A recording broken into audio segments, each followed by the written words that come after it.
Hi, I'm Shauna Lampi-Legaree, and I am out on the ice road between Yellowknife and Detta. You can see Yellowknife behind.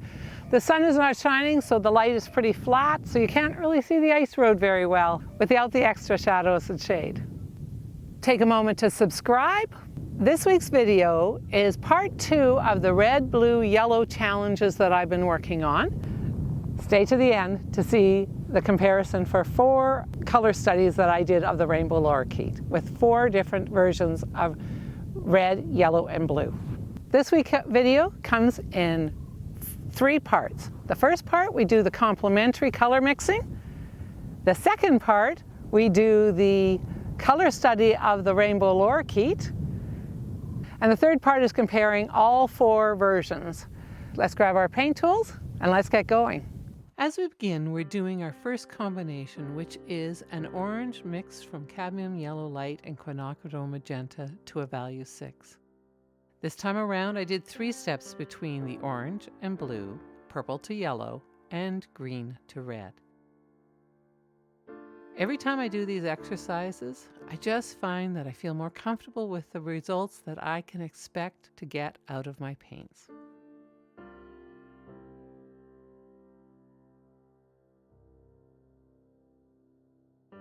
As you can see, there is less orange in this blue, which makes this combination a lower chroma gray-greeny color interesting.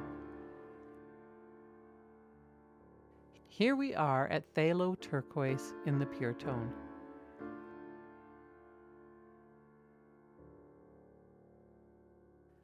Let's create this lovely purple, and who would know quinacridone magenta and phthalo turquoise would create such a lovely purple. Adding in the yellow brings the chroma down of the purple immediately. As more yellow is added in the next step, we get to a low chroma orange, which is also known as brown. This color is going to be useful for the branch in our color study. This last mixture of purple and yellow holds only the smallest amount of purple, which reduces the chroma in the yellow.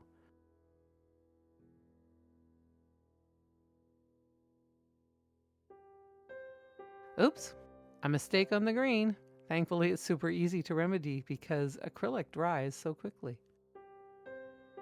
As I work here, I'm paying close attention to which of the various mixtures will be useful in the final step when I do the color study of the Lorikeet, which is the very next part. Complementary colors will lower the chroma and darken a color. So if you put a little bit of red in to a green, it's going to bring the green down. If you put a little bit of green into the red, the same thing will be happening. Here we are in our last color combination from green to red. At this point, I realize that I have 3 empty rows left. I guess I missed doing 4 rows between each set.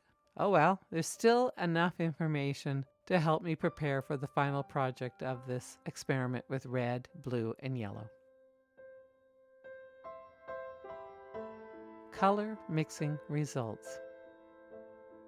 I've placed the 3 mixing stages here, the pure color tessellation with cadmium yellow light, quinacridone magenta, and phthalo turquoise. The second color mixing that we did was the color value chart with each of the 12 colors from that tessellation. With the final one, we just finished with the complementary chart from orange to blue, purple to yellow, green to red. Now we are armed with a great deal of information to help us start our color study. This is the second of 4 color studies of the same Rainbow Lorikeet that I have painted. Stick around to the end of the video where I will share the tessellations in all 4 color studies. Seeing the color studies next to each other is really helpful to discern the red, blue, yellow combinations that work best. Remember that we are working with phthalo turquoise, so the blue on this bird is going to be different than the one from the last one when we used ultramarine blue. Ultramarine blue has a bit of red, so it's kind of purpley, and this phthalo turquoise definitely has some yellow in it. It's very much a greener blue. Rainbow lorikeets are one of my favorite Australian birds. Next time we visit our oldest son, I'm looking forward to hanging around with these colorful, noisy birds and hopefully getting some better pictures to paint from. In 2018, when I was in Australia, I spent 2 entire days with birders. One in North Queensland, and I toured around with Doug Harrington. I would totally recommend him. And then with Paul Hackett down in Melbourne, who has since passed away. They both took me to all their favorite places to see birds. Head over to my blog to see some of the birds that I photographed with both Paul and Doug. When I paint, I tend towards being a pre-mixer. This simply means that I'm mixing a range of colors in different values that I think might be useful. For this color study, I mixed a range of yellows, oranges, greens, and blues, and the low chroma oranges, the browns. These colors can be easily modified as I'm painting. As you notice, I sort of flit around the image when I'm painting. Kind of ADD of me.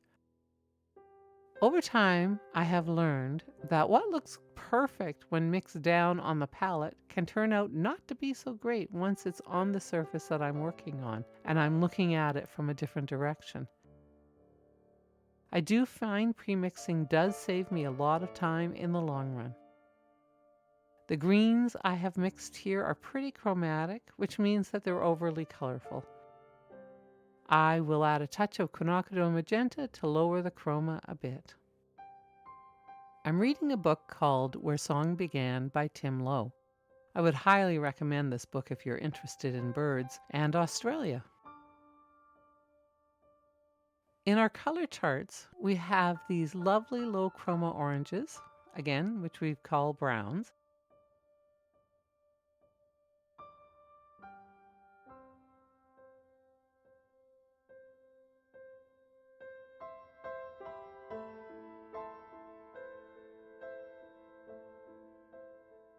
I go back to the branch, creating a bit of depth, though if you look at the photo, you can see it's pretty flat because the leaves are filtering out most of the sunlight. I do love birds with red eyes. I can't tell you why, but I just think those red eyes are amazing.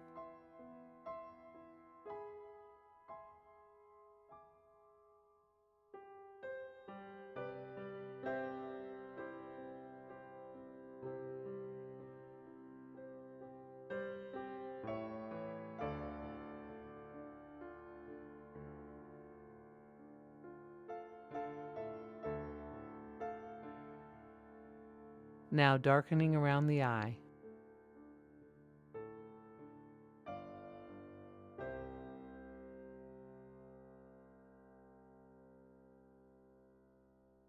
Creating some of that shade and shadow in there to differentiate between the toes of the feet.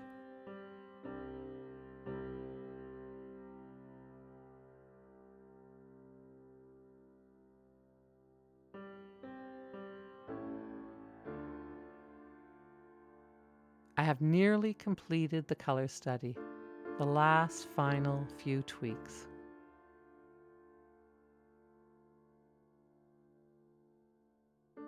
In this section of the video, here are 4 different red, blue, yellow combinations that I have worked with. There are so many different pigments options out there. For simplicity's sake, I did use cadmium yellow light in 3 of the mixes. Now let's compare each of the color mixture combinations. Notice how different the greens, oranges, and purples are from each other. This is why I chose to work in this flower tessellation shape, as I knew I could interlock them at the end and make it look pretty. I thought we would quickly go through each of the individual color studies. 1, 2, 3, 4. Here they are all together on the screen. Seeing them side by side, you really get a sense of what works and what doesn't. Personally, I like the beat colors in number 3, which is cadmium yellow medium and cad red light. But I would still need to use some cadmium yellow light on the bird's body. I like the blues on the bird in the first color study. I think that ultramarine blue was more representative of the blue on the bird. Looking at the greens now, I would have to say I'm not a fan of either version 3 or 4. The first 2 color studies, I prefer these greens in number 1 and 2. I think I would use both blues to create greens with more variety. When looking at the branches, I prefer color study 3. Doing these color charts and studies took some time, but the helpful information they provide is invaluable. Each of these color studies took me about 1.5 hours to 2 hours when I include the pre-mixing of paint into the time allotment. These kinds of challenges really help to get a sense of the potential of the various pigments that we work with. Thank you so much for your support. Thank you for subscribing, and we'll see you in the next art video.